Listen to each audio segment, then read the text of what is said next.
Alright, this is Rudkowski of WeAreChange.org. I'm here with Lee Camp of LeeCamp.net. Now Lee, very important question. Syria, what do we do? Do we bomb them or do we nuke them? What's the choice here? I think the best choice is to bomb so that you kind of clear a path for the nukes. So we want to clear it out of, women and children and anybody that, screaming can be very annoying, all right? So just clear out all that and then you go in with, no, it's, am I allowed to curse on this? Yes. Yeah, that's all right. It's fucking bizarre. It's absolutely a geopolitical move, a money grab, a power grab. Have you noticed that we only go in for humanitarian causes? We only go into countries that have a geopolitical significance or oil. I mean, those are the reasons that we go into these countries. All of a sudden we care about humanitarianism, whereas people are dying on an endless basis. I mean, fucking AIDS or Ebola destroying whole continents, and we don't give a shit until it's a place that we want some power, all right? So it's like a lifeguard being like, I'm here to save the day at the pool, and then you notice that he's only making out, he's doing mouth to mouth with all the hot chicks, whether they need it or not. Meanwhile, a bunch of obese, ugly guys are dying in the pool, drowning, and there's a whole pile of ugly dudes off to the side, just ugly corpses off to the side, and at some point you gotta be like, I don't think this guy's here to save the day. I don't think that's his real reason. So that's how it is with us and humanitarian cause, humanitarian bombing. There's no such thing as humanitarian bombing, all right? It's like military intelligence. It's an oxymoron. And furthermore, and people can look this up, I did a video recently for Moment of Clarity, that's my web series. I did a video about this speech or interview, many of them, that General Wesley Clark has done. This is the former NATO Supreme Allied Commander, former presidential candidate. This guy knows his shit. He said that he's talked to many people at the Pentagon, and people at the Pentagon have told him that back in 2001, that we were going into upending 7 countries, all right? And it's like Iraq, Iran, Lebanon, Libya, Syria, and almost all of them have come true.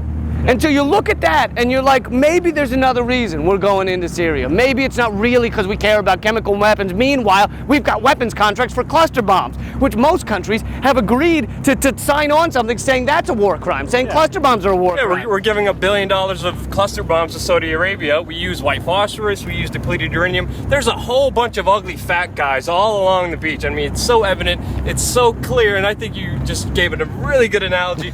But my main question is, how do you find comedy in all this horrendous, horrible news? I mean, I find it, it's even a struggle myself to stay positive. It's even a struggle myself to just keep happy and look at the brighter side of things. But comedy is a major force of that. How do you find that weapon within you to go into somewhere to make people laugh about all the horrible things that are going on? I reject the premise. Whoever called me positive. Yeah. I'm just kidding, but no, I see what you're saying, though. I'm not saying all my stuff has a positive message. Some of it does here and there, but I consider myself an optimist, a cynical optimist. I view the glass as half full of shit.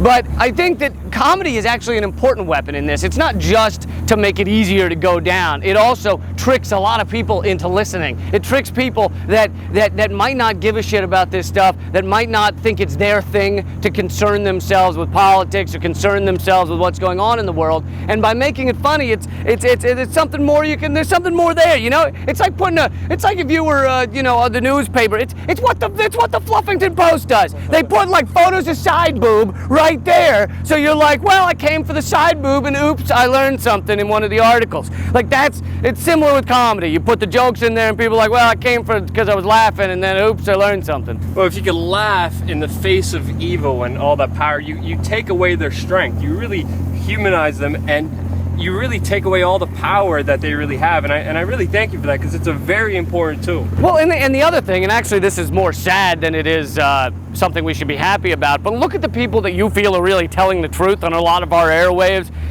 It's like Bill Maher some of the time, and Jon Stewart some of the time, and Colbert, and some of these people are the ones willing to knock the knees out of the leaders, and whereas the corporate news channels, you don't get shit. They're sitting there. I turned it on the other day. They were having their debate on Syria, and one of their shills kept going, I don't listen, and they kept the person arguing against kept bringing up Iraq, and he goes, listen, I don't think we should relitigate the Iraq war. Let's not relitigate. And the corporate hack host goes, I agree, we shouldn't relitigate. Let's not learn from our mistakes. Yeah, that's a euphemism for learn when you fucked up. That's all that is, relitigate.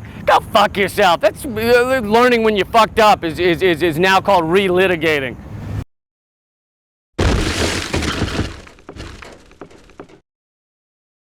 And it said that they crossed the line and they actually used the chemical weapons and the people. And the John Kerry, the dude with the small penis that was doing porno films, I seen it. So what I think I could do is tell you how I personally deal with being depressed and unmotivated, and what I personally do. It may be helpful to you and maybe not, but personally, whenever I feel depressed, whenever I feel sad, and I do,